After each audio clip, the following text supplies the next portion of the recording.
Hey everybody, welcome to Cruise Ship Explorers, another week. Here we are. I couldn't be more excited about this guest. This guest is actually a friend of mine that I've known for many years, and I've watched her career grow. What is her name, Rachel? Oh, we are going to be talking to DJ Brickhouse, otherwise known as Victoria Brickhouse, but I call her DJ Brickhouse. She has been around the world, and we're super excited. She's an amazing DJ, MC. Oh my God, I cannot wait to hear what she has to say about her adventures. And not only that, she's got some words for you unruly cruisers. Oh, it's going to be exciting. She's got some stuff to say. But anyway, Rachel, they want to see more stuff. What do they need to do? Don't forget to subscribe and ring that bell. That way you get a notification every time a new episode is put up. And we're going to try and do those episodes each week. They're going to feature entertainers, staff, chefs, cruise directors. Also, cruisers themselves are going to tell their stories. And also, we're going to have special guest celebrities that perform on theme cruises, which are becoming so big. So what do you say we get started with Brickhouse? Let's go. Welcome to Cruise Ship Explorers. Today's show is going to be amazing, Rachel. You know who we have with us? I am so excited because I haven't talked to her in forever. Lots of catching up to do. DJ Brickhouse, an amazing, I wait until you hear what she has to say today. Just the depth of her life story and what she's done. It's just so amazing. So welcome to the show. Thanks for joining us. Thank you. I love you guys, and I'm so happy to be here, and I can't wait to hear all of your other blogs too. Yeah, so I don't even know the backstory of how you found cruise ship life and even ventured into that world. So can you give us the how you even got interested in working for cruise ships? Yeah, actually, I wanted to travel, and I wanted to get paid to travel. So I started looking into teaching English, but I started noticing there's a lot of money I had to put out first before I started making money, and there was a lot of uncertainty. Where would I live? How would I get a job? You know, and just all this stuff. So I'm like, well, I've been DJing. I have a solid, background in that, but I don't know how, like, getting a job in a cruise ship is like kind of like a secret society. So I didn't really know how to do it. So I was like, and I didn't even know if I'd like to live on a cruise ship, never been on a ship. My dad was like, I cruise all the time, and I think you'd be perfect. I think you could definitely, deal with the lifestyle. So, why don't you go for it? So I'm like, okay. So I started looking. The only cruise line I really knew about was Carnival. So yep. I went on their website and I found it, or I think I saw like an Instagram or Facebook link, and I started, I applied, and I didn't hear anything back.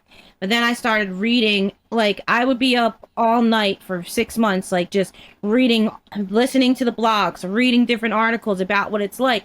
And I heard, okay, they get 5,000 applications a day. Just for one DJ, they get 5,000 applications every single day. So wow. I'm like, well, how the heck are they going to see mine? So I would just apply every, 2 to 3 hours every day for 6 months. Finally, I got an answer. Somebody got back to me, and I was like, I had a little bit of knowledge from, doing weddings and mitzvahs and stuff like that, but not so much as like some of the more well-rounded, well-known DJs. So I interviewed with Alex Dina. If any DJ that works in the cruise industry would know Alex. Sure. And he was willing to give me a chance. I linked up with Rob Nautical from Traveling DJs. He's really big in the industry. And he helped me to make a press kit and tell me what video I need to submit, how I should be, because you don't know what to submit. So, I needed to submit a couple headshots. I needed to submit a promo video of myself interacting with the crowd on the microphone, playing open format music, showing them like, kind of like an audition of what I do at home. But it had to be like live footage, not like I'd just be like, hey, I'm going to come to your house and pretend to DJ really quick. You know what I mean? Live in action. And I didn't know how to put that together, so I hired somebody to put it together, like different video clips and stuff like that. Yeah. And a couple mixes. I recorded a lot. So you have 60-minute mix, like a 7-minute video, and your headshots. Send that in, and then you go through an interview process. Hey, have you ever traveled? Do you have a passport? Do you know what cruise ships life is being like that? Do you have a family? Can you be away from your family for all this time? Like, what if you don't have the food that you like? What if, like, how are you going to actually forget all the music and DJ? How are you going to actually be as a person living on a cruise ship? Do you think you can hack it? And I'm just like, I did all the research. I'm pretty sure I can, and they gave me the information. Then I had to go through a second interview, and they really liked me. And then I got sent to Carnival Cruise Lines Spiniversity. It's like Spiniversity? Yes. Spiniversity sounds like boot camp for it kind of cruisers, Yeah. So what it was is like they flew me and a couple other DJs out to Miami to the Carnival Corporation, and they put us in like a hotel, and every day we'd have like a teaching session on like what to wear, how to interact with the crowd, what music to play for certain events, what to play, what not to play, how to interact, what's appropriate, what's not. Because you may think that like Juvenile Back That Ass Up is a perfect song to play on the Lido deck. Sure. Because people are twerking and getting ready to go. However, you don't notice Karen and her family over there. So if you don't play that during the right time, she's going to complain, and we're never going to be able to play that song again. So, exactly. You may be a great scratch artist, but like, I'm sitting there at the pool with my family just trying to chill the margarita. Like, I don't give a shit about your scratching. I don't want to hear that. I want to hear Margaritaville. You know what I'm saying? Sweet Caroline. Uptown Funk. September. Exactly. Some Dua Lipa, some Lizzo. Yeah. Like, I'm not trying to hear you cutting and scratching and playing like battle hip hop tracks. And a lot of DJs don't realize that there's so many elements to DJing. So just in that interview, you find out right there. And a lot of people will just fake it till they make it. Yeah, I can do that. Yep, I can do that. And they, they ran and did that video really quick. But then when they get to the ship, do they get another, because they don't know. I guess that would be the question for me, would be like, is there a supervisor or a head person that is watching what you're doing, critiquing you, making sure you actually didn't bullshit them on your way into getting the gig? And then here's the big question. What if you got the gig, you're on the ship, you pass everything, but you don't know how to do shit the way they want you to do it? So what happens there? So there's a couple of things. So when we went into Spiniversity, not only did we visit each ship, we got the classroom knowledge, but then we got to go on a ship. And then we watched the DJs in action. And then towards the end of the day, we DJ'd a set. And that DJ and our boss could critique us and say, hey, listen, you were great on the mic, but you didn't mix the songs a little bit. Like you were kind of chopping the songs together. Or I loved you on the mic, but your song selection didn't fit the crowd. So that way we were a little bit more prepared when we go to our first ship. When you go to your first ship, you're eager. With Carnival, they provide the music, they provide the equipment, they provide everything. With other cruise lines, you provide the music typically, and they provide like the controllers and the equipment. Sometimes you still bring your own equipment because everything is always broke on a ship. Right, of course, yeah. I mean, when we were on the ship, I've not only that, but just looking, I'm always looking at the equipment. I'm looking at the drummer's drum kit. I'm like, ooh, that's I don't know how he's playing on that. Working in a band, and working in a band, like you just look at the drum kit in the studio. You know what I mean? Like exactly, yeah. It's from other people using it. Somebody likes to put their drink on it all the time. Of course, yeah. They got like ashes on it. This person always has lotion on their hands. Yeah. So just things like that. So once you get to the ship, it's like a whirlwind. Like you just get all this information, and it's like passport, laws of different countries. Like you have to go to be on a cruise ship. If you're not like a guest entertainer, that's going to be on there less than 30 days. You have to get what's called a medical form, like I forget, the ENG1 is the name of the medical. Okay. You pay anywhere from $200 to $500 depending on what country you're in. They just give you a physical markup. If you have something like diabetes, you may not be fit for sea. If you have like something like you broke your back and you have like a vertebrae that may cause you to have issues while you're at sea, then you won't be fit for sea. But pretty much, like, I have asthma. As long as I have my inhaler, I'm fine. So, you know, get your medical. So you have to have your passport, your medical. They send you a contract. You have that. They send you a manual. So you have all the rules and regulations, what's expected of you, all that stuff like that. And this is after all the interviews you go to. Right. You get to the ship, and it's just like, usually they fly you out a day before. They put you in a, and you're responsible for getting yourself to the airport. They pay for your flight. You go on the flight. They usually have someone take you from the airport to the hotel. You're in a hotel with all these random people, and you look and you just know they're on a cruise ship because they look like, I'm in this foreign land and I don't know where I'm going, but tomorrow I'll be okay.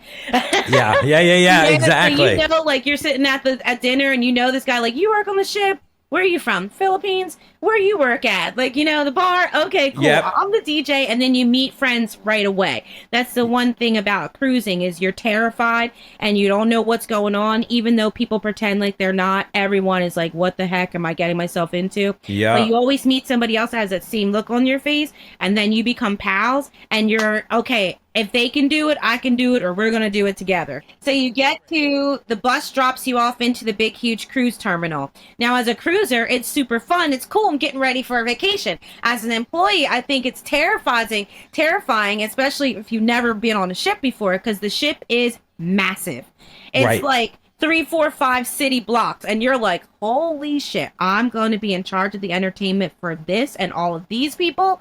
You thought DJing in a cruise in a club in AC was cool, or a big wedding with a band for 500 people. Right. This is a whole nother level. It is. And then somebody picks you up, usually from the crew office. They get all your documents. They check to make sure you have everything right, and then you go right to work right then. You drop your shit off in your cabin. You have training because you have to know what watertight doors are and just certain things that don't come into play when you're on land. Like, we don't have watertight doors on land. And this is a day before the cruise. No, this is as soon as you get on the ship. You got your bags, you got your stuff, and you get on the ship. They bring you to you go to the crew office. They get all your documents. You get your room key. You get maybe walk to your room. If not, figure it out and just wander around. And somebody will be like, "Are you lost?" Yep. And then you get there.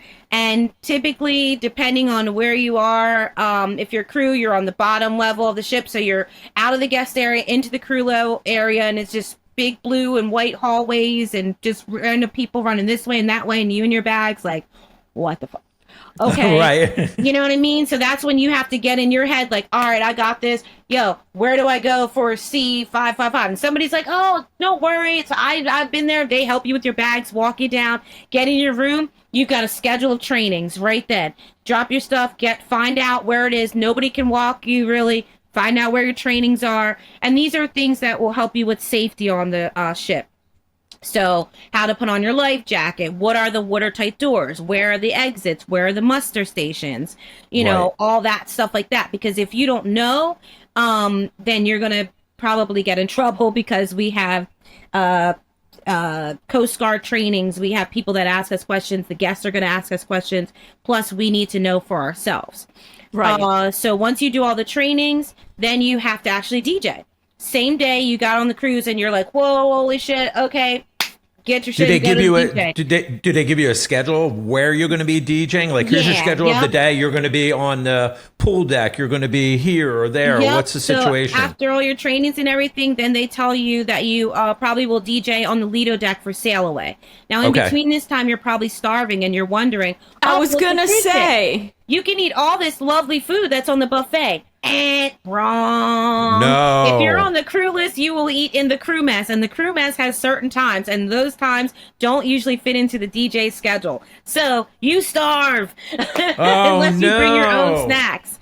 Or see, I would fail day one. Like, I would have to make a conscientious effort to avoid the buffet, because I'd be sneaking some You know, won't even be able putting to it in my pocket. You won't even be able on my to. way to my As gig. soon as you roll up to the buffet, they will be looking at you. Somebody will even take your plate out of your hand, like, this is for the guests. Sorry, the crew mess is there. Oh my like, God. Yeah, no, it's not. Like, they won't even give you a hot dog. Like, no, sorry, this is for the guests. They have I'm eyes fired all on day over. one. I'm fired on day Yeah. one. I'm telling you. That's- Obviously, I I mean- bring snacks and everything, like, because, you know, it's such a whirlwind and, you know, all this stuff. So you get to sail away and you DJ the sail away. You have certain songs, and some ships, you have certain songs you play. There's certain entertainers, stuff like that. And then you have like a quick break, typically after sail aways, usually from like 4 to 6. Something Okay. like that. It's a big to-do on the Lido deck, all the guests and everything. Then after that, it's kind of like dinner time for everybody. So there's all kinds of activities. Shows are coming up and stuff. So you have a downtime. You can hurry up, run to the crew mess, go unpack really quick, check with your family. Hey, I'm alive. I'm all good. Yeah, But exactly. you need, to actually find out the information to sign into the internet. And then you pay for the internet as well out of your paycheck. No, So it's not no free internet. No free internet. I'd be broke.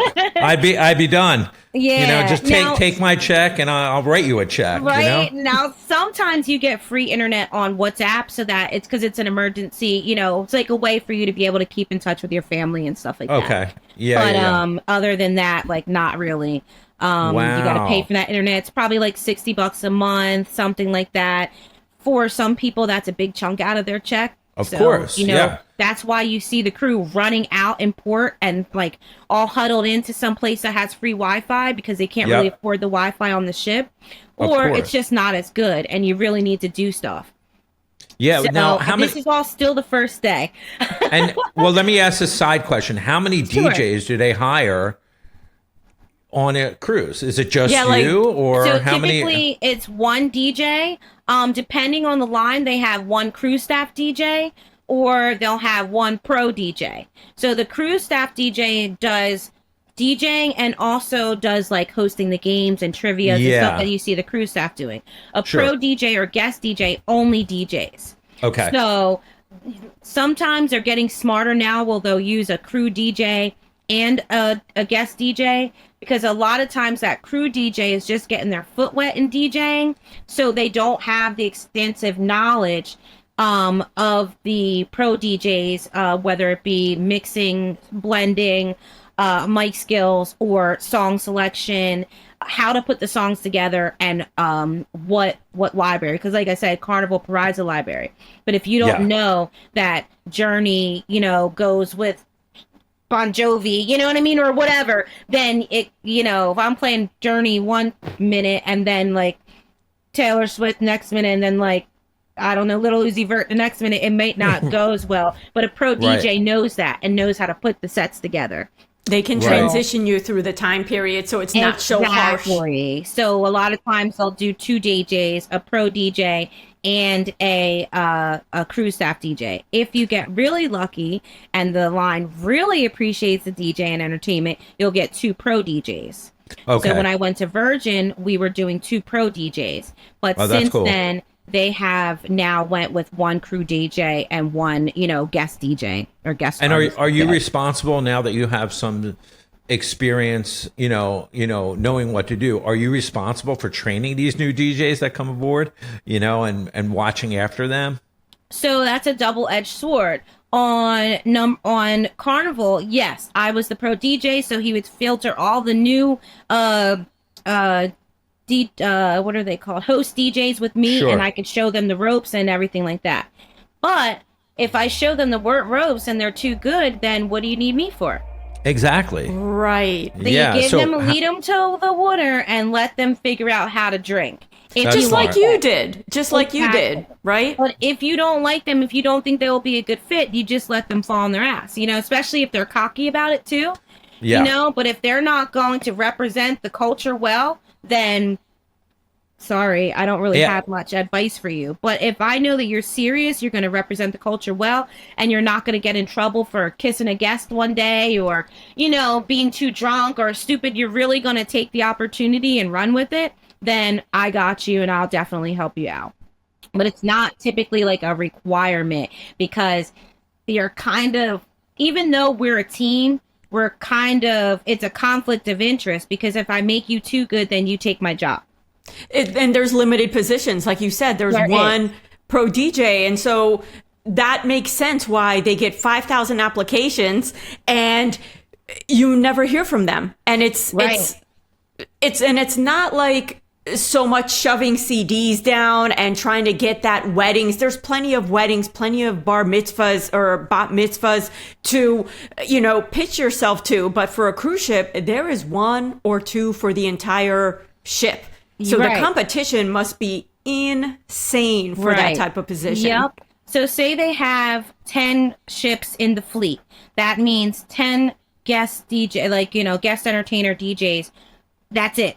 You'd probably say 15 in the roster. Forever. That's it. Until somebody rolls out. And we typically do anywhere from 1 month to 6 month contracts. Okay. So that leaves, let's see, even if we only did 3 month contracts, even if you only did 1 month contracts, that only leaves 12 contracts for 15 DJs. Sure. And what is the average? What do people like to do? For us, for somebody like me, when it's depending on your schedule. For me, January and February is cold and slow, so I'd rather be warm and working. So I go on the cruise ship because not only am I at the beach and the Caribbean, all this stuff, I'm getting a paycheck and I'm not scrapping with all these other DJs to get the money and carrying equipment and do all this stuff.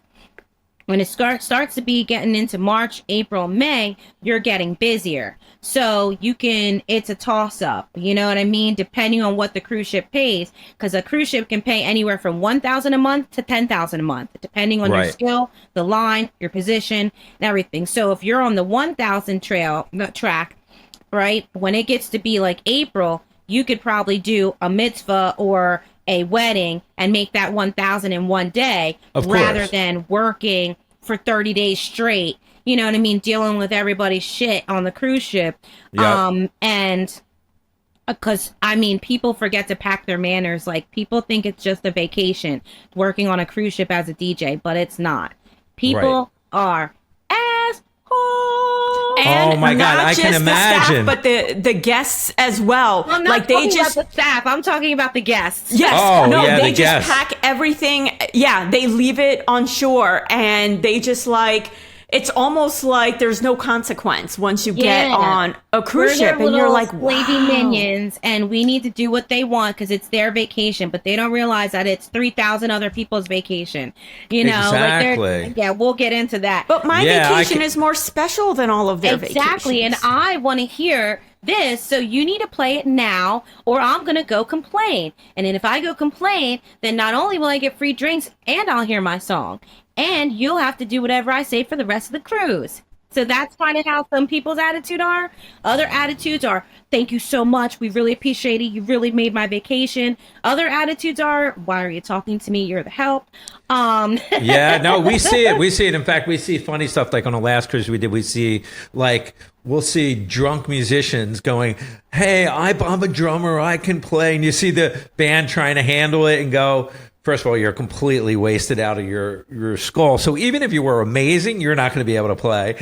And we're watching all this go down. And I'm thinking, oh my God, how do they handle it? But, most people handle it totally pro, you know what I mean? Because they're used to it. And, from your standpoint, it's just a 360 from the standpoint of, why can't you play my requests? I want to hear this. I want to hear that. And you're trying to play it off, So it's you have to jump around, these hoops, and it's tough. It's not an easy job. That's the thing. No. It isn't at all.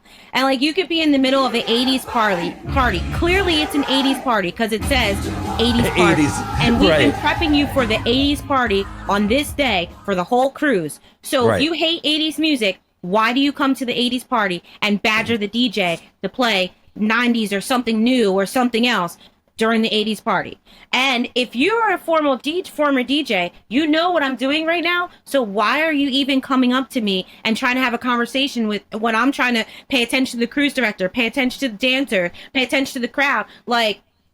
you know better than that. So like if you were really such a former DJ, good as how you said, you would have been like, hey DJ, what's up? I'm a DJ too. I'll catch up with you later. Great job. Bye. Exactly. You know what I mean? And get out in the crowd and start rocking. You know what I mean? Like, come on.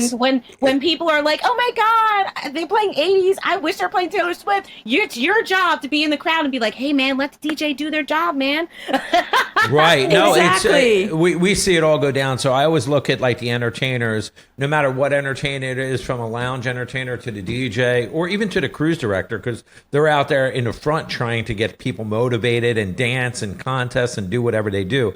It's not an easy job. I think being in the entertainment world, we understand it, but the regular people just have zero clue. And that's why I love hearing that from you. You know, that brings me to like another question from the standpoint of like cruise life friends that you meet on a cruise ship. Who do you find yourself bonding with? Is it more entertainers, stick with entertainers? Do you bond with the chefs, the bartenders, or where do you see yourself in that world these days? So as a guest entertainer, it could be a little bit tricky. So schedules in general pretty much are like if you're bar staff or if you're restaurant staff, you probably work 12-hour days, like 11 a.m. to 11 p.m. with a short break between like around 5 o'clock. So, you know, and then when you go to the crew bar, everybody that's off at, 11 or 12, because there is a crew bar. Sometimes we call it church. Right. Yeah. I could see why. Amen. You end up hanging out with those people that got off at 11. They're in the crew bar by 12. So all those people that are in by 12, if you work in entertainment, you probably aren't getting done till 12. So you're in the rush of the people that come in around 12:30, trying to hurry up and get their last drink before it closes at 1. Right. Now, if you're a DJ, you can go to the crew bar at 6 p.m. when nobody else can go, really, because you're usually working from 10 p.m. till 2 a.m. or 9 p.m. to 2 a.m. All the hours during where it's social hour and all the crew is hanging out together. So it's kind of a lonely position because you're there by yourself. Of course. The people you end up hanging out with are the people that have more free time, like the singers, the dancers, but they're kind of cliquey within themselves because they're auditioning together. They're dancing together. They just went to rehearsals together. They're, they live in the same quarters. Some people have roommates. Some people don't. Depends on your rank. I am guest entertainer, so I don't take any position that has roommates. That's one of the reasons I quit. That's Carnival. amazing. Okay. Yeah, I can't do the roommate thing. I need my proper sleep. I need my space. The quarters are small enough. I have had couple roommates. Hey Georgia, hey Sabrina, that were really amazing. And we're still friends till this day. That's awesome. From Wales and also Canada. Okay. And everybody is great. So it typically isn't the person. Like I had Claudia, it wasn't you. I just didn't like the living situation. No, Claudia, not you. No, but like if you're working with somebody, if I don't get done work until 3 or 4 a.m. and they're getting up at 5 a.m., you know what I mean? And then That's our crazy. schedules are so crazy. You work 2 hours here, you have 2 hours off here. So you're racing. I'm in the bed. They're racing in with putting the lights on, trying to get their makeup, trying to get dressed. They're trying to do their job too. You know what I mean? But then when they have to get up at 6 a.m., I'm rolling in at 3 a.m. You know what I mean? Like, Yeah, like, of can course. I put the TV on? Like what? So the roommate situation doesn't work with me. And how does that work within the cruise line? Do you have to be a certain status, or is there? Yeah, you have to be a certain rank. Rank. And is there certain cruise lines that allow you to get your own room? Like you said, Carnival is not one of those. Carnival, as a DJ, you will not get your own room, no matter what. You could be a superstar. That's just, it is what it is. And partly is because you see there's 2,000 cruisers, but there's also like 1,500 staff members. So you got to have a place to put them. And if you work in like the galley or something like that, shout out to the galley folks, like they're awesome. Galley but in the they house. kind of get the lower end of the shift, so it's like 4 of them sharing a cabin, you know what I mean? Wow. Yeah, in one room. Sometimes they have a Jack and Jill bathroom. I know that I think on Virgin, if you share if you have a shared space, you have your own room, but you have a Jack and Jill bathroom that you share. Okay. So that could be a situation too. If you're a guest entertainer, like a fly-on guest entertainer, which are the people that are usually take the main stage, they've been on stuff like So You Think You Can Dance, American Idol, like whatever, America's Got Talent. Like, so they have a little bit more of a status. They'll get a guest room. You know what I mean? Okay. And as when I went to Virgin as a guest artist, you get a guest room with a balcony and a cabin. You can order room service, like all this stuff. Like they treat you like rock stars. Like I really loved my experience there. And what's the difference, would you say, like between Virgin and Carnival? So from the standpoint of like, what leads you to the Carnival side working more? Or I mean, here we go. Yeah, I We're can gonna already talk see some where this is dirt. going. We're going. Well, don't worry. We'll just mute everything out. But I may say that's offensive to anybody because I have respect for all of the cruise lines and everybody that works them. But I would say that, and I haven't worked all the cruise lines, but for me, my kind of bottom of the barrel experience for crew life was Carnival. And that just means not because of the crew I was with, because they're fantastic and I still have friends to this day. Sure. But meaning like you don't have that guest status like other lines. Your crew, you eat in the crew area. You have a safety duty. So not on top of your DJing duties, you still have to get up at whatever time in the morning for the drill. You know what I mean? On Carnival, so you don't have as much freedom and guest status. Princess, and then you're still a pro DJ. With Princess, you're a guest entertainer DJ. So if you're a fly-on guest entertainer with like a 2-week contract, you'll get a guest room, but you can't order room service. You get a guest room, but you can't go to crew bar. So like, for instance, the difference, if you go get a bottle of water in crew bar, it's a big bottle of water like this for 70 cents. If you go get a bottle of water in the guest area, it's a normal bottle like this for like $7. So, wow. That's when you gotta be like, yo, man, I'll give you $5. Give me some water. Or you talk to the cruise. Back to one of your other questions. You have the entertainment director. You have the hotel director who's in charge of everybody. You have the entertainment director who's in charge of all of entertainment, even the cruise director, the cruise staff, the DJs, the everything. Then you have the music manager who's in charge of like the band, the bass player, the the violin trio, and then you have, but he also does the DJ schedule, which is weird, right? Yeah. But he's not your boss. Okay. And then you have the cruise director who you kind of get direction from if they need you for different activities, but they're not. The entertainment director is the person who does your review. If you get in trouble, you get a meeting with so you're under the entertainment director, but you work also with the cruise director and the music manager. So you have all those umbrellas under you, and over I don't even know how you keep it straight. Yeah, so that's so tough to keep straight. But once you're on there, I am sure you understand who's in charge of what and all that good stuff. Yep, you get a schedule. Yeah, I was going to say, my point is just from hearing your view and knowing the entertainment industry, I would think from just somebody starting out and me being, a producer and stuff like that, that Carnival is actually a good place to start out because you're getting everything thrown at you and you're not having those luxury items where you can get spoiled right away. Not that you're getting spoiled because it's not like super luxury, but you know what I'm saying? You're getting the treatment there that if you go work on Virgin, you may like, oh, this ship is every ship is like this, and then you go over to Carnival, you're like, what the hell? So Carnival is the perfect place to start because you have a little bit of status, but you also get the nitty gritty of what it is like to work on a cruise ship. So I'm so thankful for my experience with Carnival because I probably wouldn't be able to hack going through the different, going and living at a resort in Mexico, going in and working, going to different cruise lines and being able to navigate the different experiences without my experience from Carnival.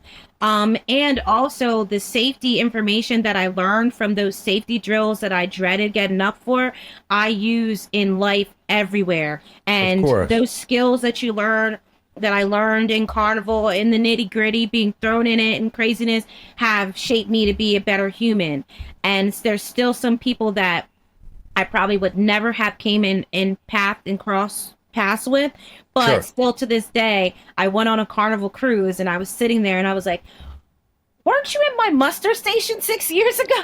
And the guy's like, DJ, yes. And like, you know, all the way from the Philippines, like totally different ranks, totally different. But because I had to have a duty during the safety demonstrations, I meet a lot of people, and I don't walk around like, oh, I'm a guest entertainer, darling, because some people do. And some people feel like if you're a guest entertainer, I can't interact with you because how the rank system is set up. You know, but I am the type of person that I appreciate everybody, whether you're my cabin steward, whether you are we get a cabin steward. Yes, that comes. That's great. That's a little comfort right there. In the galley, or you're, you know, the person who cleans the club at night. I'm friends with everybody. So I make friends with, I hang out with everybody. Whoever can come hang out at that time and who's cool and it's not going to be a bunch of drama and not going to get us in trouble or anything, that's who I hang out with. Because if you go, say, and you hang out with this person and they want to go find drugs, you know what I mean, in port. Yeah. Everybody sees you together. So now it's assumed that I'm getting drugs in port. So what happens if he comes home, it comes back and he smells like drugs? Then, you know, or whatever, you know. They're just going to assume it's you. No problem, smoke a joint. But, you know what I mean? What if you come back and you smell like weed and I was with you? Then we're both in trouble. Or you drink too much and you don't realize that back on board is 5 o'clock and it's 4:43. Like, I want to hang out with responsible people. We're going to have some drinks, but we're not going to drink too much. If you want to do this or that, you're going to do it in a responsible manner so that we're not going to get in trouble when we get back. What the guests are always watching and trying to find out what we're doing and think, you know. And then there's other people that, because you are able to eat in the buffet and they aren't, they love to get you in trouble. Or you don't realize that this guy is an officer and works with the captain and you're just sitting on the corner smoking a joint, but he sees you. So he tells the captain, now, you know what I mean? Like, just little things. You got to be super careful. But that shit ain't worth my job. So no, not at all. So that, I mean, like, I'm curious, going from cruise line to cruise line, and you have to do all the training and the medical and all that. How does that work if you jump from, say, Carnival to Virgin to Princess? Do you have to retake all that stuff? Do you have to go through all the training again? No, you pay for it on your own. And I had to fly to Florida to get it because they don't do it in Philly anymore. And New York was way too expensive. And they, when you get an STCW, which is a security training certificate. Sure. That is universal through all. Oh, it is. Excuse me, through all cruise lines. Yeah. Okay.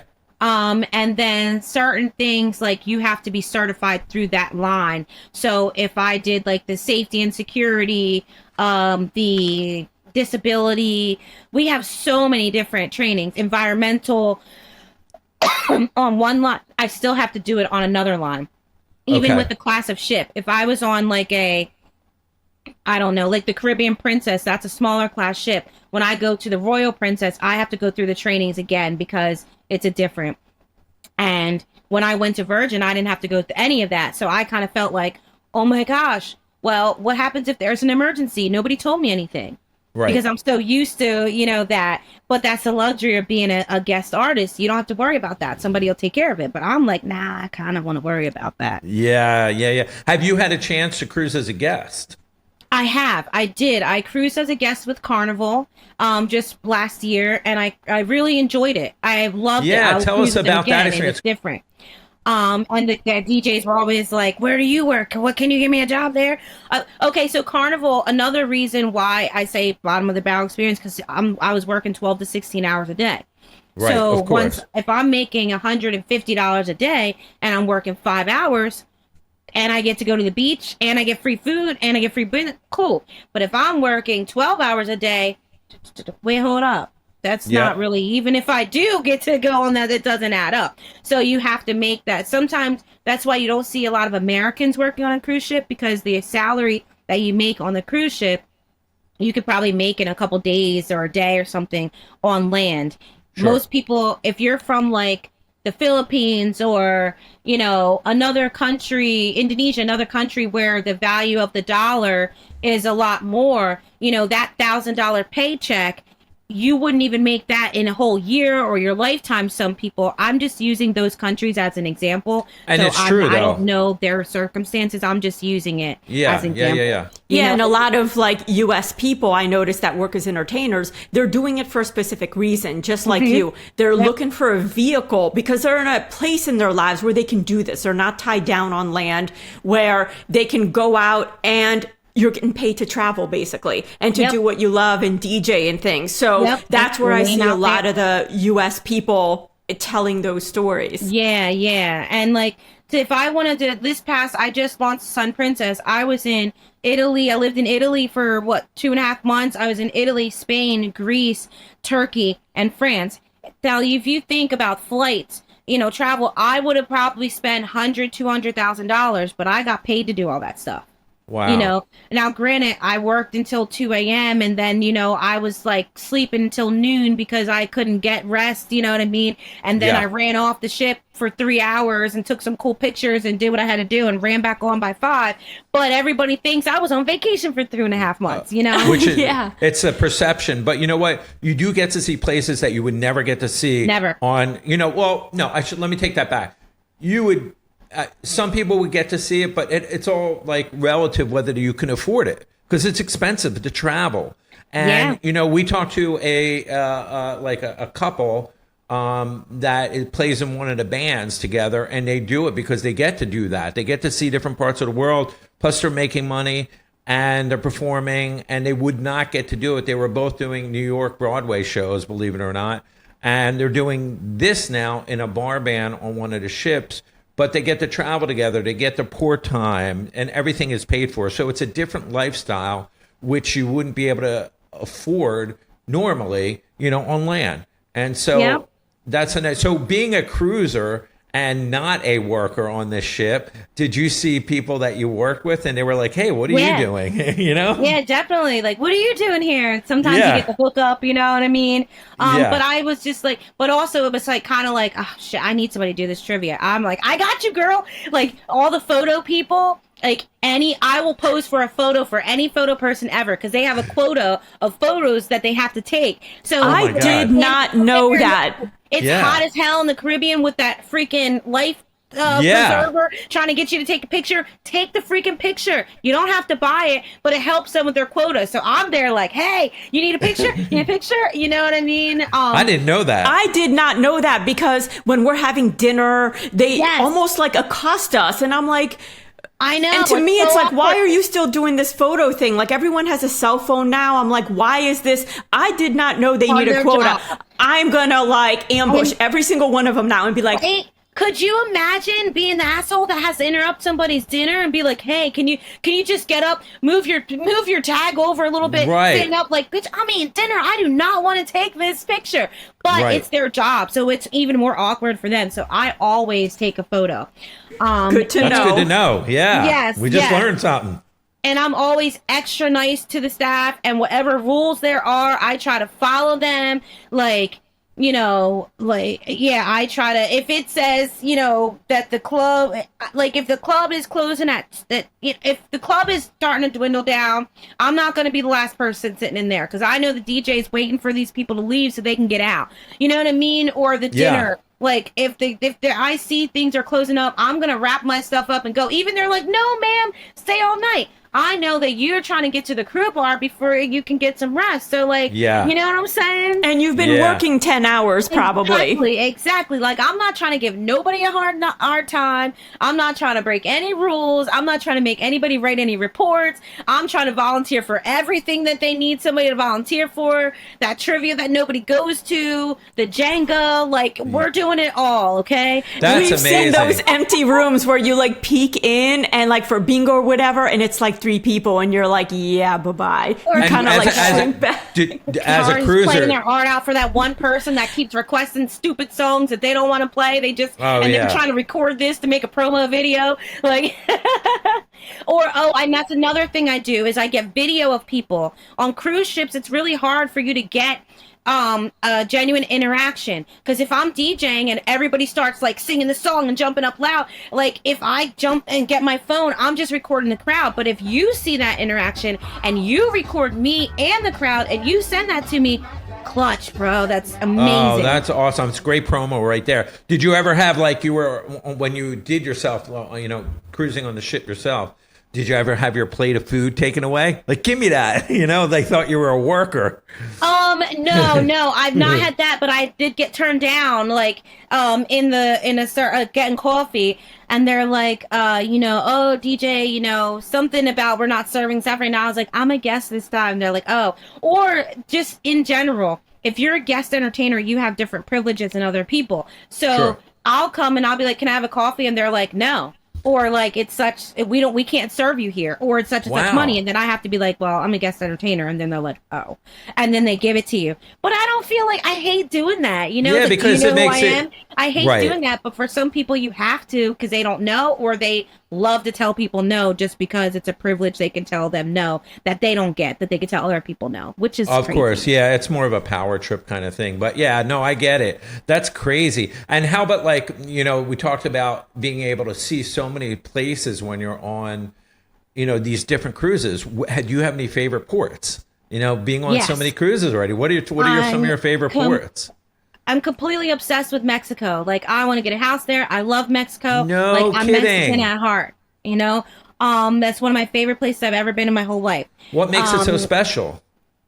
I love the people, the culture, the beaches, the prices, the food, and it's just, I feel like I'm at home there, Wow. And everything is so chill and laid back. And, like, when you go to the beach on a Sunday, everybody's there with their families, and you're a family too. Come sit there. Right. You want a tamale? Like, you know what I mean? Like, it's for the most part, like, so amazing. And like, the beaches are some of the most beautiful beaches I've been to in my life, and it's so chill. If I want to bring a 6-pack, I can bring a 6-pack. If I want to smoke a joint, I can smoke a joint. If I want to find some shells, if I want to get a cab, like, if I want to, whatever you want to do, the possibilities are endless. And as long as you don't trip, they usually don't trip, like, that is amazing. I love and it. like, Yeah, that's so cool. And is there any other spots? Like, any other Italy favorites? has like the most amazing food I've ever tasted in my life. Even like, I can't wait to go back to Italy just to get a Big Mac. Like, the McDonald's is even good. I mean, we just came from Italy ourselves, and I've never been, and I was just like, oh my God, this is amazing. And me with So coffee, good. I was just like at every coffee place. In fact, I was funny. Well, I'll tell you a quick story. So we went to get coffee, and everything there is more a little bit laid back. They want you to relax and enjoy. So I walk in, the total Philadelphia guy, and I go, yeah, I'll have a large cappuccino to go. And they were like, what? A large, because everything is petite, because it's so flavorful. It's so amazing. This is good enough. So they were like, you'll have a small, you'll like it, you'll sit here and enjoy it. I was like, Exactly. yes, that's what I'll do. It's kind of like an insult. Like, this is where you sit and you enjoy your time. And like, did you find that getting the check was just like here, they're like, before you even say, can I get the check, they're dropping it and trying to get you out. There, you have to like beg for the check. Yes. Correct. In Spain, in Mexico, it's another thing. So if you're trying to dine and dash really quick, you're going to have an issue with that, because you might as well go to like Burger King or McDonald's or one of the American things, because they cherish spending that time and eating or having a cup of coffee. Like, that's a cherished time. It's not like in and out type of thing. And I love that. I think and the culture, with family, it's an experience. Mm-hmm. Like Spain, like all the siestas. Like, oh my gosh, you're closed for like 4 hours during the day. You couldn't do that in America. They'd never come back to work. Right. And Spain, the architecture, even just walking down the street, like the walking street, It's amazing. The pedestrian streets are beautiful, beautiful marble. The banks are amazing. I'm telling myself, oh my God, it's a beautiful building. Take a picture. Like, oh, that's just the bank. Oh, that's just the the immigration building. Like, right. It's just like crazy stuff. We even saw, how they have the water fountains just flowing out on the streets. And I was saying to Rachel, you can just drink out of that. She's like, yeah, no problem. And I was just parks, you'll see so many parks. Everything is designed for people to spend time together and relax. Not the go, go, go, go, go, make money, make money, make money, show off, show off, show off. You know what I mean? Kind of thing. I loved Mykonos. Is one of my favorite places. Forget Santorini. I mean, if it's on your bucket list, go. But Mykonos is like this tunnel of wonder, like it's a maze of wonder. It's so fabulous. And Scotland and Ireland. If anybody were to offer me a job in Scotland or Ireland, I'd have no problem moving there. I love both of those places. So Mexico, Scotland, Ireland. Mexico, because Mexico. I'm a beach babe. Yeah. Yep. Makes And sense. surprisingly, Norway. Norway is one of the cleanest, functional, amazing places you'll ever be in your life. If I could bottle the air and put it in tanks, I would just breathe Norwegian air. The air out there is just like stepping off the ship and just a deep breath is like, I don't even know, like putting ice water and like inhaling the vapors of the ice water. It's all fresh and cool. That's the weirdest thing ever. I know. I'm weird. No, it's awesome. It's true. like I can actually, I think I just smelled it all the way as you were describing it, you know? Yeah, I would just, oh my gosh. And the architecture is a lot different in the different countries and different, you know, I was looking at the continents. I've been in 4 of the 7 continents. So I got a lot of work to do, even though I've done a lot of work. Yeah. Go out there and yeah. see the world. There's nothing like seeing the world, and you know, we're hoping to see more of it. It just takes time, and it's not, you know, if you're not working, it's expensive to travel. But yes. And that's the one thing, you know, speaking to so many different entertainers and staff on cruise ships, that's the one thing they love, is that you are able to see the world as part of your job, which you can here, you know, and that's a big thing. I'm curious as to, like, you know, the difference that you're finding DJing on a cruise ship versus on land.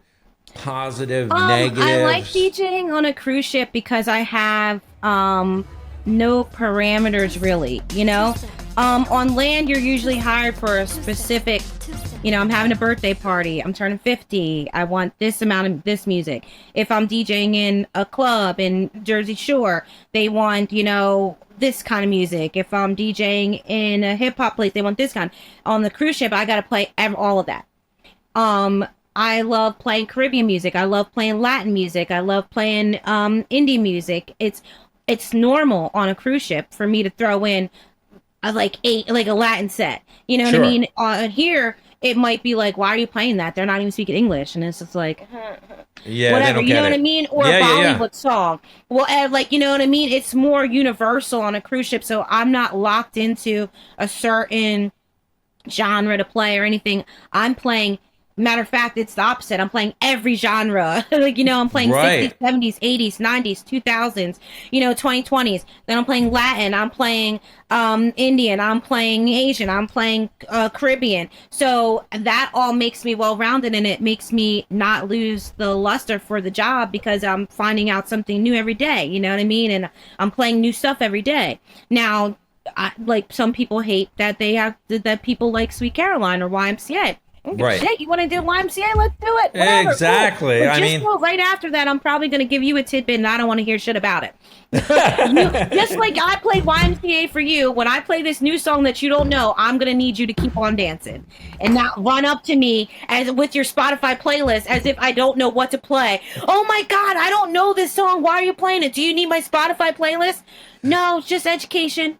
You know, most people all around the world know this song, but you don't. So, because you're only listening to Megan Thee Stallion. So, just want to educate you. And that's the thing for me. I just think it strengthens your worldly musical knowledge, which enables you now to go on land. And instead of staying in Philly, you go to Miami and you could play a whole Latin party and get that call. And now you're getting a name for yourself as, you know, a traveling DJ entertainer that has the knowledge base to perform. It's no bullshit. You can really do it. You know, a lot of people say they can do it. I have this big knowledge base of music, but, you know, they don't. Can't do it for a couple hours. Like, say now I have a bride and groom. One is Latina and one is, you know, Persian, or one is, you know, Indian and one is Jamaican. Can you play a little something for both sides? Cool, no problem, I got you. And I started like saying the song titles. They're like hired, because who else is gonna know? They're gonna, and no, it's not from Spotify, you know. Right. That brings a good point to another reason why I like to work on a cruise ship. Yes, I love being American. Yes, I love Americans, but I am one of the few Americans when I work on a cruise ship. So I'm immersed in a different culture. My American ways don't fly as much as when I'm on land. So I don't have that entitled American kind of I can do what I want, you can do what I want, everything's on my cell phone kind of attitude. And neither do they. So when I come back to America, I'm kind of like, oh shit, we really act like this? Like, you know what I mean? It's like, the truth. I mean, it's a culture shock. So I prefer being around, you know, the foreigners, because I'm just, me and my friend from Serbia are going out for a beer. I've learned the whole history of, you know, Europe that I didn't even know from school, and we're just having a beer and we're just talking about where he's from and how he got there, you know. Or most people, like, this is a funny thing, I get stared at a lot. I'm a black woman with an afro, and I wear a lot of makeup. So I either get the, wow, I've never seen anyone so beautiful like that in my life, or wow, you look different, or like something has to be wrong with me because I don't have nails and a weave and talk like this and drink Hennessy. Right. Like, some people only know that perception, like basketball wives, like Love and Hip Hop type, women with these long weaves and all this stuff. So when they see me, they're like, I never even knew that's what black girls could be like. Are you from Africa? Are you from here? Like, are you Dominican? I'm like, no, I'm from America. And it's like, well, why do you talk like that? Talk like what? Oh, I'm educated. Like, you know what I mean? Like, I know, it's so or like, funny. how come you wear your hair like that? Can I touch your hair is a big thing. You know, Wow. I don't get offended. It's just they're used to seeing women with wigs and weaves, not with their natural hair. It's what they see on TV and makeup. So they're not used to seeing people that look like me, a black woman from America that look like me. right. No, they're just seeing what they see on TV, Exactly. and that's that stereotype, and they think everybody is like that. And it's like, not at all. Or the guest from Alabama that's never really interacted with a black person before, and now they see me rocking out to, like, you know, Jack Johnson. You know what I'm saying? Or whatever. Like, you know what I mean? Like, Like, how did you know who, you know, Jimmy Buffett is? How did you know who Jimmy Buffett is? Like, no, it's so important to travel, and you learn things that you didn't even know were there to learn in the first place. So it's great.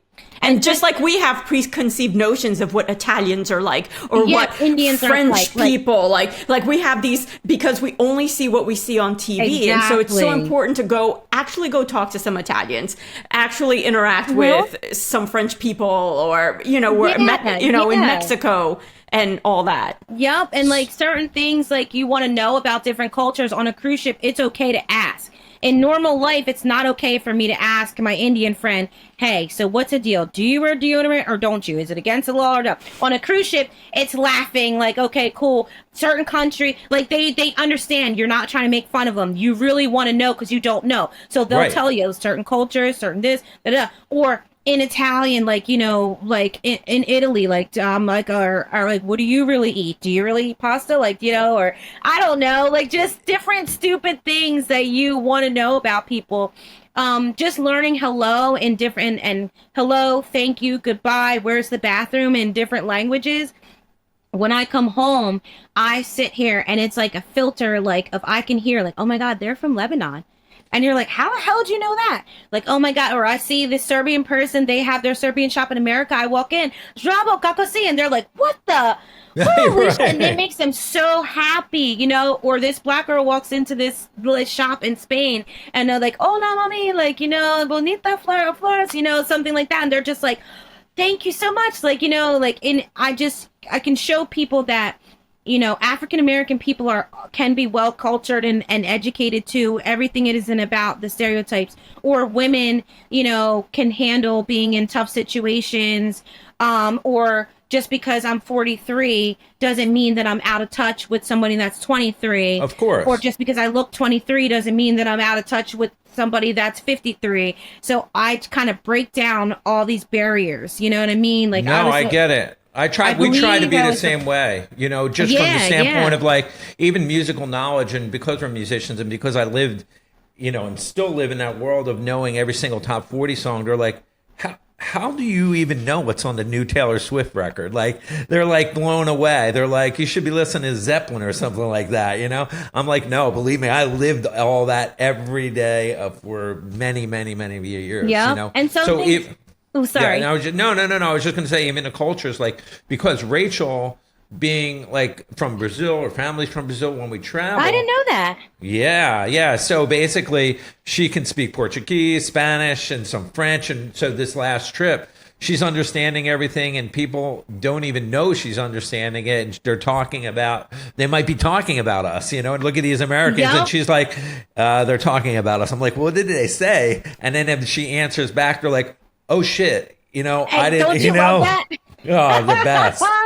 I wish Yeah. I knew that, but that's why I have her. But in any case, it's awesome. How about like some of the I'm going to switch gears for a second, because I'm always curious about this. Especially being an entertainer, what is some of the craziest shit that you've seen on the ships? Have you seen, and you don't have to name ships or throw people under the bus, but there's got to be some stories that you have that you see, because it's just craziness.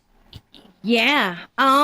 So on a sad note, you do see a lot of people dealing with mental health. Like on a cruise ship, it could be really difficult. You're away from your family, you don't know anybody, you're working hard, so it can attack your mental health. So seeing your friend one day and seeing that they committed suicide another day is really sad, especially because you didn't even know that they were going through it like that, because they didn't even have time to talk to you. Right. So something like that. Breakups are super tough, you know what I mean? I've been through some. I was the spectacle of some stories myself. But I've seen a modern soccer mom giving head to a thugged out dude in the club. Like, yeah. I've seen fights. I've seen we had to airlift people off of the ship, you know what I mean, because they got hurt.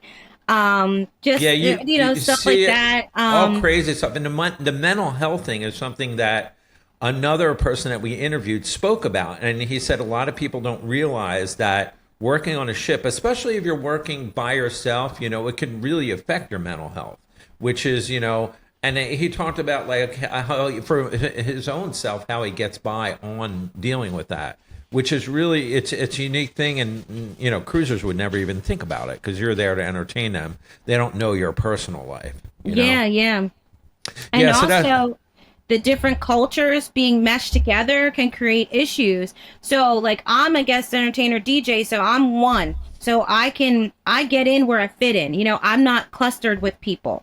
The cruise staff, they're clustered together. So one could be Canadian, one could be Brazilian, one could be Mexican, one could be Turkish, one could be, and you don't know. But another thing is there's Russians and Ukrainians. So your boss is Russian and you're Ukrainian, your boss could be doing stuff to you intentionally because of the war. You know what I mean? Or you're Ukrainian, and your house just got blown up, but you have to serve, and they you don't have time to think about that or care about that because you need to serve this family who's treating you like shit.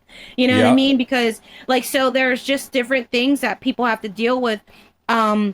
Within the different cultures don't get along with each other or have things that they have, and your boss may be somebody and you don't have a problem with them, but just because they're cultures. So I deal with some racism, sometimes because, of different classes and the color brown I am. Somebody from, let's say, I don't want to make anything specific, but yeah, this culture, us person with my dark skin could be below. So they treat me like that, but it's a cruise ship, so it's different. You know what I mean? And sometimes you get hated on for being American because you have that passport, you go everywhere and whatever. So it's like people already hate you because of the privilege you have as being American. So it's just different things, with meshing the cultures together that could definitely, have a big play on mental health, sometimes I may think somebody's being rude to me, but just in their culture, they don't say please and thank you. Or, it's tough to read. Things. Yeah. I always thought my Serbian friends were fighting because when they start, or Ukrainian or Russian friends, when they talk aggressively, even if they're just talking and making a joke. So I'm sitting there oh my God, guys, don't fight. It's okay. We can just talk about it. You guys are friends. And they're like, we're talking a joke about this movie, and that's just how we talk. And I'm like, oh, okay, thank you. And they're laughing at me, right. It's definitely, I think it's first of all super educational being around It all the is. cultures. And I just think that it's definitely a great learning experience just for life, being around different people. When you get off of the cruise ship and your contract is done, and something we talked about, through a text, it's like you go shopping and you get lost just in a shopping store. Yeah, so How is that? So once you land, you're like, okay, I am back on land. What do you find that you like to do? It's a trippy experience because you're immersed in that ship world for so long, and you're with these people. It's like a mini city, and you're with these people. So it's almost devastating. You're happy because you get to go home, but you're devastated when you leave because I never know if I'm going to see that person again in my life. Sure, right. Or I never know if it's going to be 5 years, 2 years, or what. I'm not going to see their kids. I'm not going to go to their wedding. I'm not going to, I may never see them again, and we were best friends. So that's like, you end up crying a lot of times on your when you're getting to the airport and stuff like that. And then you're like, it's that same whirlwind of tornado you were wrapped up in to go on the ship and dropped on the ship. You're like wrapped up in that whirlwind, and just like, it's like you're forgotten about. Like you were never even there. And the people on land, like, even though they physically see you, they still act like you're on the cruise ship. So it's a weird adjustment just getting back from like, coming on, like driving, somebody picking you up in the car, like everybody speaking American, dealing with Americans' attitudes, like in the like it's a culture shock, and it's just like crazy just even getting from the ship home. Then once you get home, it's an adjustment being back to your house because you're not in that tiny room that you kept organized for that long. I have, 3 pit bulls, 4 pit bulls, you know what I mean? Yeah. Then you've got like, nobody's cooking for me. Nobody's cleaning for me. I don't have that schedule. I have to then go back on the grind with my promo, like doing all my, all the pictures and videos that I've taken for the last 3 months. Now I have to compile them to let people know this is what I was doing. I'm an international DJ, but I'm also on land now for these months. So I need you guys to book me here so that I got this money. So people are so confused. And I'm working 10 times harder to make that money because now I'm booking myself. I'm doing all the marketing for myself. I have to then make sure my equipment's all good. I have to actually do the gig. You know what I mean? I have to hire my own staff. Like, so it's a lot going into that. So once you get that settled, then you're like, oh shit, I gotta eat. So I go to the grocery store every single day for like a week. When I'm home, I go every day for a week just because it's something fun to do. And I like buy all this food, and I cook a lot because like something like a grilled cheese sandwich is like something you miss so much. We love grilled cheese. Right? Just bread, cheese, and butter. Like, come on, Ain't that the best? Right? Seriously, whoever invented that? Yeah, like, minimalism. Yes, minimalist. On the ship, we'll run out on turnaround day. If there is like, we have refrigerators in our room, depending on the rank, and I will go right to Publix. I get turkey, cheese, bread, like condiments, so I put some stuff in my room so I can have stuff. We have like a little kettle for hot water, make noodles and stuff like that. Oh, cool. Or your clothing steamer. So when you go home, you're like cooking everything. I lost like 25 pounds. I think I gained like 40. So, and I go to the grocery store every single week. It is like a thing. Grocery store, Walmart. I don't want to be around a bunch of people. Yeah, put your head in a different space, I think, too, because, it's what a different world. You go from what you said, a giant ship in a small quarters, to the luxury of, I have this big room, but I got to stay kind of busy and active and keep your brain going. You know what I mean? Yeah, it's exhausting. People keeping up with everything. Do you crave that next contract when you're on land? Yeah, so when you leave, most of the time you're like for instance, like I just got off a contract. It was the craziest thing I've ever done my whole entire life, and I'm like, I'm never going back. I don't want to go back. And now I'm almost about to go back, and I'm like, I can't wait to go back. Like, you know what I mean? Like, I miss my friends. I miss the lifestyle of it. So it's like everybody's like that on the cruise ship. Once you get done, you're like, never again. And then you're like, when's my next one? All right. Because you see all your friends posting all where they've been, and, like, you miss them people. You miss the lifestyle. I miss, like, meeting all the different people and DJing. Like, after a while, like the mitzvahs, the weddings never really get old, but the mitzvahs and, the club gigs, the drunk people, it kind of gets old. Driving an hour to a gig, 2 hours here, then having to unload, then all this stuff. I'm 43 years old. My shoulder's sore. Like I work a good weekend, and I didn't even make as much as I would make, in that 2 weeks, for a cruise ship. My shoulder's sore, my back's sore. I get it. My Listen, ear aches, so you're preaching to the choir. I remember just probably that last time I carried my drum kit and sitting on the loading dock of a Four Seasons going, yeah, I'm not doing this, anymore. It was, and I love drumming, but it was like 3 a.m. by the time I loaded out my drum kit, and I was just like, ooh, that's rough, So those days I appreciate not doing anymore, but I get the fact of, the experience, the actual performance and stuff like that. One thing I don't want to forget before we close out this interview, Rachel, is let's get all of, I'd like to promote all your stuff. So anything you want to promote. For people that want to get into the cruise industry, the best thing you can do for yourself is make sure that you're a well-rounded individual, because you're going to have to deal with people from all walks of life and all different worlds. So you'll need to have your press kit, electronic press kit, which just has your professional picture, your bio, just a little bit of something about who you are, where you came from, and where you want to go. And then it'll have your social media information so they can check up on you and, make sure that you're not posting Nazi terrorist stuff, or, you know what I mean? Just, right. No, it's true. Just because somebody's a good musician doesn't mean they're a good person, as you can see with all the different, things going on.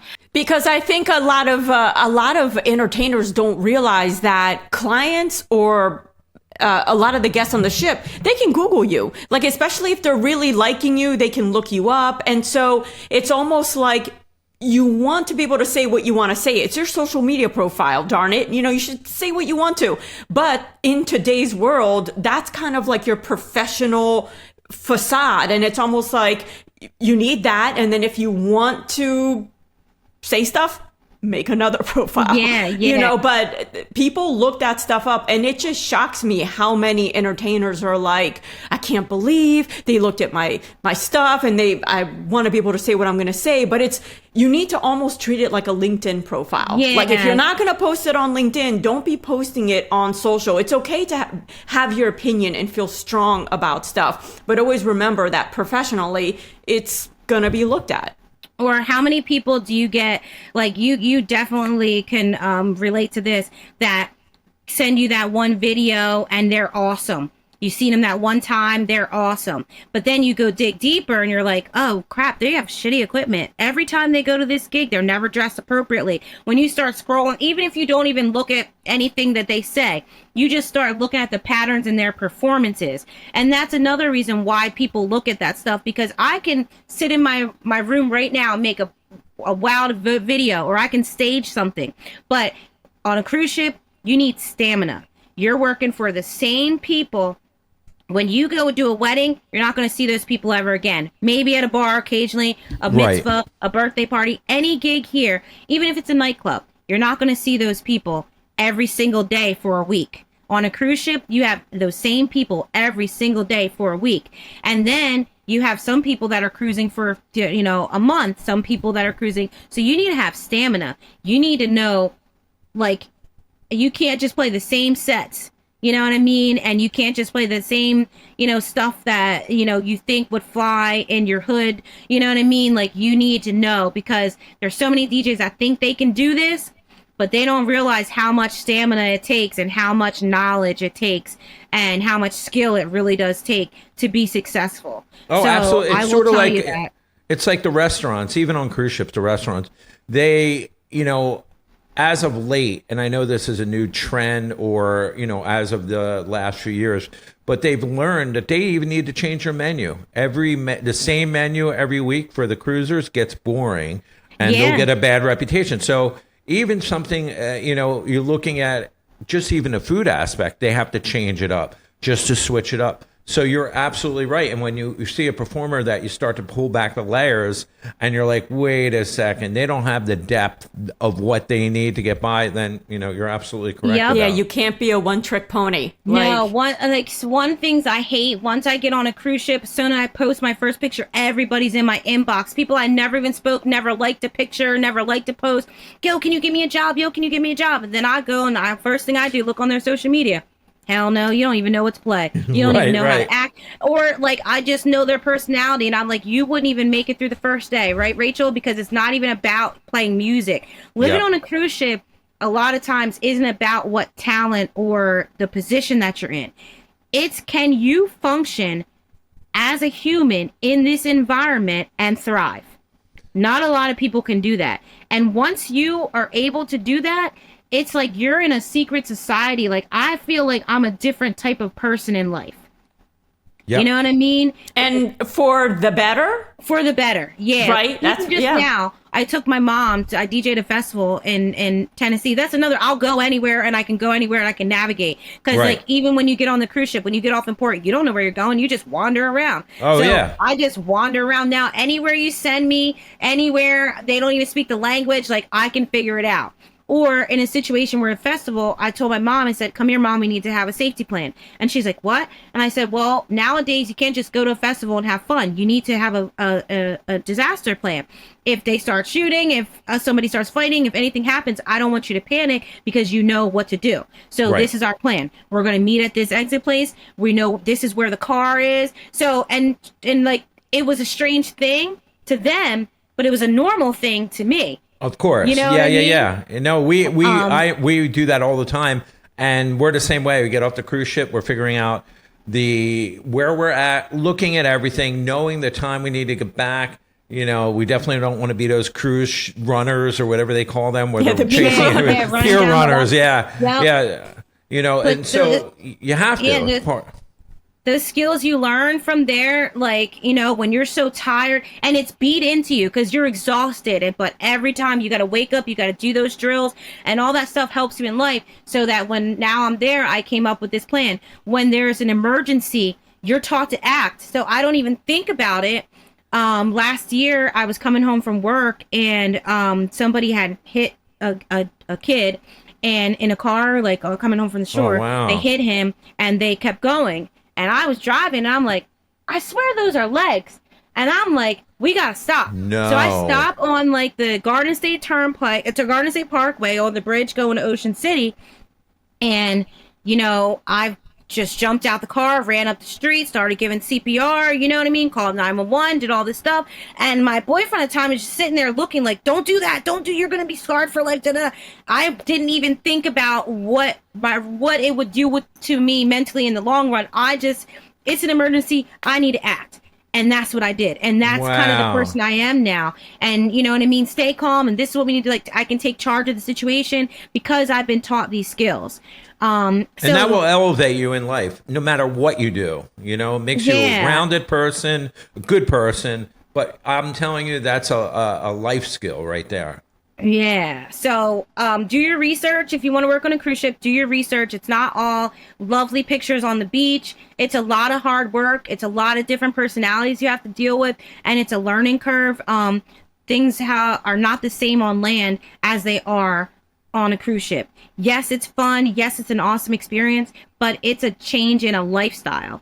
Like, you can't live a normal life on land, you know what I mean, and work a cruise ship job. It just doesn't work like that because, like I said, January and February, it's slow on land, so I'm on a cruise ship. By the time I get back in March, April, May, like, hey, I'm here. Can you book me? Can you book me? People are just like, oh, you're back from the cruise ship? But now I'm about to leave again. So it works out when you book weddings and things like that a year in advance so that you can build your cruise ship, you know, contract on top of it. It's a whole lifestyle. You have to change your whole life to work around it. It's not, and it's not easy at all. It's not easy to have a relationship, you know, because you're gone. You know, I'm the type of person, my partner can come with me, but the time that I'm gone, you know, is too devastating for them to handle. Then I'm a dog mom, so I got to pay $2,000 a month in just dog sitting. And then, you know, how would you feel leaving your child, you know what I mean, with somebody, and you're in another country for all these months? Like, I got the Ring doorbell, I'm watching that, I'm like, I'm at my DJ performance with my phone up like this with the Ring doorbell. Right. By, like, is that your dogs? And I'm like, yes, it is, sorry. You know, but my bosses are, you know, cool, they know. So just, it's a lifestyle. Get your press kit. that'll help you with any job that you want to get that is in a higher level. And have couple open format mixes, not 10 minutes, not 15 minutes. We want to know that you can go an hour strong playing all these different genres for all these different people, because that's what you're going to have to do on the ship. Then I also, you have to show yourself on the mic interacting. You can't just be in there in your head like this. These people are watching you. It's a performance when you're DJing, and they don't want to see you scratching and juggling and beat juggling. They want to see you as a performer, as an entertainer. So you're kind of like the cruise director, how they have to have their, personality and their, image. You're the same as a DJ because there's only one of you. Same as like the party band. There's only one of you. And have a resume just like you do for your regular job. I worked at this place and I did this and I played this, and then have the videos to back that up. So you have the press kit, number 1. You have your open format mixes, number 2.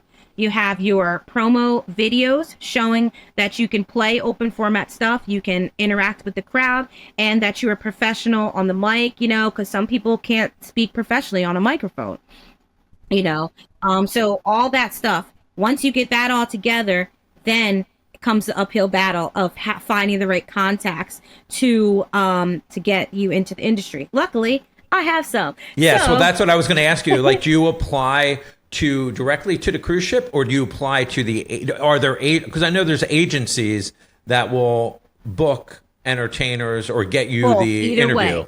Either way. If you can get in with the actual company, that's the best way, because when the agent doesn't want to deal with that company anymore, or the agent isn't an agent anymore, or whatever, if there's a fallout between the agent and the company, you still have your personal relationship, and it's not any kind of conflict of interest because they hired you through an agency before, and now you're coming to ask for that job solo, not working for the agency before. Right. Sometimes if you're working for an agency, you have a non-compete contract. If it doesn't work out with that agency, then you can't go and apply for a year or something because it's a compete. So it's best to also, agencies take a percentage. It could be 5%, 10%, or 20%.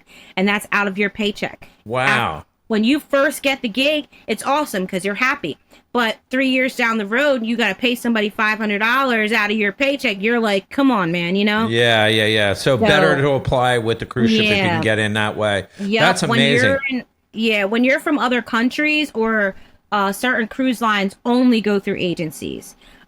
So it just depends on the cruise line, depends on their where their flag is held, which means so every cruise ship is registered. None of them are registered to USA. They're registered to the Bahamas, Panama, England, Scotland, so you got to follow those kind of rules there. So gotcha. That's awesome. That's great knowledge for people applying. What about give us some of your promo stuff, your socials. Where can people find you? Yes. You can find me at www.msvdjbrickhouse.com. That's Ms. V DJ Brickhouse, because everybody thinks that DJ Brickhouse is this big, huge dude with bald head, that big dude that they call Tiny. That's who they think DJ Brickhouse is. No one expects it to be this little lady with an afro. So I added the Ms. V so that I'm a girl, and you know what I mean? It's kind of Ms. V DJ Brickhouse. And then so that's where you can find me, my website, msvdjbrickhouse.com, my Mixcloud, and also my YouTube as well. The kiddies call me DJ Girl or Ms. V, so you can find me on Instagram at DJ Girl Ms. V and SoundCloud DJ Girl Ms. V. And what do you like to be called? Everybody calls me Brickhouse or Brick or DJ. I'm cool with that. If you call me Victoria, it's weird. I might have called you Victoria a second ago. Yeah, it's all good. I've known you for forever. Yeah. I always called you and Steve Papa Bear. So I always thought you guys were young and hip. I'm like, these guys are older than me, but they're all young and hip. They're so cool. Excuse me? So I still feel that way. What? I still act like 21. Like when we go out, Rachel's like, excuse my child here. He's misbehaving, Yeah, Don't touch misbehave. Have fun. As an adult, it's important to have fun. Another big, huge thing is obviously during the pandemic in 2020, I was rushed off of a cruise ship. So I work for Princess Cruises, which was kind of at the forefront of the pandemic. Sure. So I was on one of the ships when this all went down, and obviously we were looking at TV like, this is not what it's like on our ship. This is not what's going on. So we can't believe that the TV is portraying this. So that was one thing. But I was actually raced off of the ship. One day I was working in a nightclub, and my boss is like, hey, you got to pack your bags. You got a flight tomorrow. We got to get you off the ship. And I'm like, my friends, and I haven't packed, and I'm still working. Like, give me a couple days. And he's like, no, it's if I don't get you off now, I may not be able to get you off. And I'm like, oh, shit. Okay. My God. Packed my bags. And the next day, the whole world shut down. I left the ship, got home. The next day, the whole world shut down. Where were you at? 2020. I was in the Bahamas on our way to, we were on our way to Fort Lauderdale. And all the the guest entertainers, that's another privilege of being guest entertainer. For one, we get higher salaries. So if you're not going to work, they want to get you off the ship as soon as possible. Oh, my God. They don't want to feed you. Where there's something like this, you're treated with the utmost respect and care, that they don't want you as as your status, they don't want you stuck in that situation. So they got me, I'm so thankful for my bosses, got me off the ship, everything closed down. I had a whole roster of gigs, and I was getting ready to buy a house, like all this stuff, everything kind of just went to shit.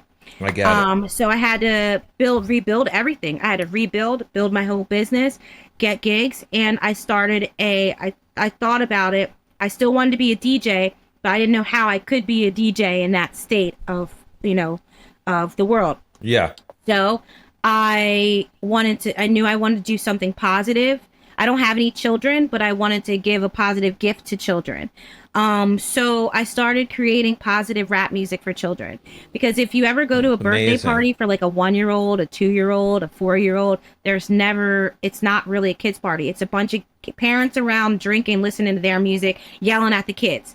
You know what I mean? With maybe a piñata and some balloons and a cake. Right. You know what I mean? But there's not many companies that are coming in and saying, you go and have your cocktails, give the kids to me, I'll play the appropriate music, I'll play games, we'll keep them, and I'll give them educational tips. So I created a company called DJ Girls Dance Jams Events. Oh, that's awesome. And I created Dance Jams Volume 1 has the hand wash song, hashtag health goals, and it's a song about washing your hands and eating healthy.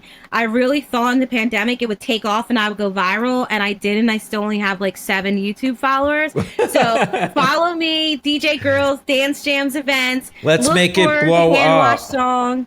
Yeah. I also have the Dance Jam Slide, which is like kind of like a dance that goes with it. But I just really like to be a positive influence on children, and let parents know that these kids, you're forcing them to listen to Cardi B, you're forcing them to listen to this. But when I DJ, I can put on the Beatles, I can put on anything, and they'll still dance to it. So I'm introducing them, and we have like a no bullying policy, no kid left behind. So if we're at a dance and there's like 2 kids on the bleachers, we go over and bring the party to them and get them back on so that they feel included, and just, make sure that you get good grades and stay in school and respect your teachers. And, what a great program. Like just all those. And I'm instilling these things at a 2-hour dance party when the kids are going raging crazy. You know what I mean? But when they see me, they kind of think like, and they see me playing the music they like, they think they have respect for me. So, and they think I'm cool in the position I am. So why not capitalize that and use it to be like, hey, kids, it's okay to be yourself.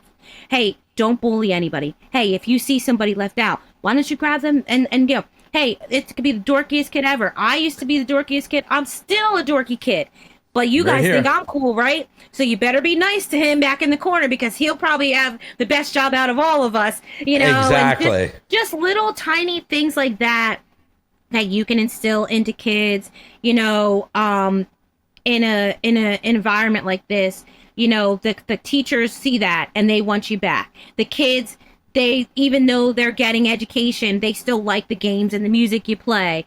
The parents are like, well, thank God. Like when they come home, when kids ask me for certain songs during parties, I let them know, okay, would your mom let you listen to that in the car?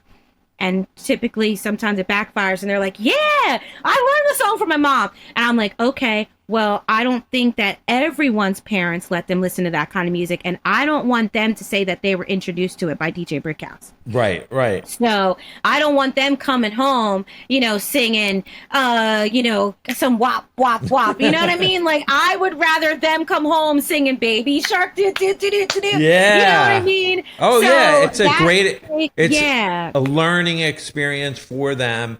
And what you're doing with that, I just think it's tremendous. It's great. I just love it. So keep that going. We got to make that blow up somehow. I would love that. Is there, like this song has like a line in it that says, "Go broccoli, go broccoli, go." Like I'm shouting out all the fruits and vegetables. Right. And it's a weird thing it's funny when it's like little 1-year-olds. But when you get to like kids with their own phones, you kind of feel like an asshole. Like they're going to be like, "Shove that broccoli up your ass." You know what I mean? Like, or adults, you know what I mean?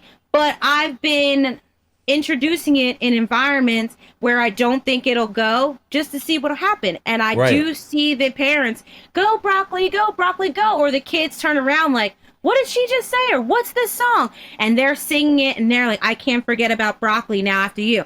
Just something so stupid like that. And I hated broccoli, but now I love broccoli. And like, go mango, go mango. We'll go. have to figure out some kind of. We'll have to release some kind of album like the Kids Bop has, but all your songs, Yeah, Dance Jams Volume 1. It's hard to, as a songwriter, I'm sure you guys can understand, like, it just came to me. You know what I mean? Like, I couldn't sleep at night because these lines were coming. I haven't had that experience yet, and I don't want to force it. So thank you to all the producers and the dancers and Joey Heyer. I appreciate you. He recorded my music video that's for awesome. me. So whenever I do anything, I try to use people in the industry that have a separate talent, because any DJ, any rapper, any musician, they have a special talent, or they could do your taxes, or they could remodel your house, or anything. They all have secret talent. So keep that in mind. When you're looking for different activities or different services, go to somebody because we all need to support each other's businesses. That's how I built, for sure. That's how we build our life. You know what I mean? Yes. Just support everybody. Even today, just a conversation with you it just now opened my whole eyes to different things I didn't know about you. And now when I run into somebody, I'd be like, "Oh, I got somebody for you."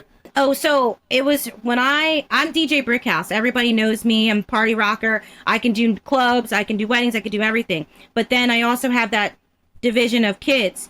But once you become a wedding DJ or a kid DJ, then apparently you can never DJ in a club again because you're never cool enough. So I had to create 2 separate brands and then mesh them into one. So because Brickhouse had my following, but it wasn't working just saying, "Hey, I'm DJ Brickhouse and I have this." So I had to create that and then piggy off of DJ Brickhouse and kind of bring them together like a little heart, Right. So start at the bottom, take them separately and bring them together. So now I can promote DJ Brickhouse as Dance Jams as well, because people weren't getting it. And they see like, "Oh, you only do cruise ships, or you only do weddings, or you only do cruise kids parties." So I wasn't getting any of the cool like club gigs or festival gigs and all that stuff like that. So I had to work extra 10 times harder to build both brands to create one large brand. Like an umbrella that has all these sub-brands under it. And I have a photo booth now as well, Dance Jams Photorama. So like just, a whole thing. So just, work on your branding and put in the work. That's how you get to where you want to be. There's no shortcuts. Even if you get a shortcut, you'll still have to work hard in the end. And look at that shirt she's wearing. I love that. I need it. You're going to have to send us some, or I'll buy some, or whatever. Yes, but I got you. we definitely need it. Hey, everybody. Thank you so much for joining us on this episode. That was a great episode. We hope you enjoyed it. Great guests. We're super excited. Each week, we're going to bring you a new interview with cruise staff featuring entertainers, cruise chefs, cruise directors, bartenders, whoever we can find, as well as cruisers themselves that tell their individual stories. And we're going to have special guest celebrities. Theme cruises are super big, so we're going to be interviewing a bunch of people. But Rachel, tell them what they need to do to be notified each week. What do you mean do? They should have did. So if you haven't already, smash that subscribe button. That way you don't miss any future episodes. And if you want to watch some of the previous episodes, the best place to do that is our website. And that is cruiseshipexplorers.com. Okay, everybody, you heard it, cruiseshipexplorers.com. Join us each week. We're super excited. Till the next time, see you then.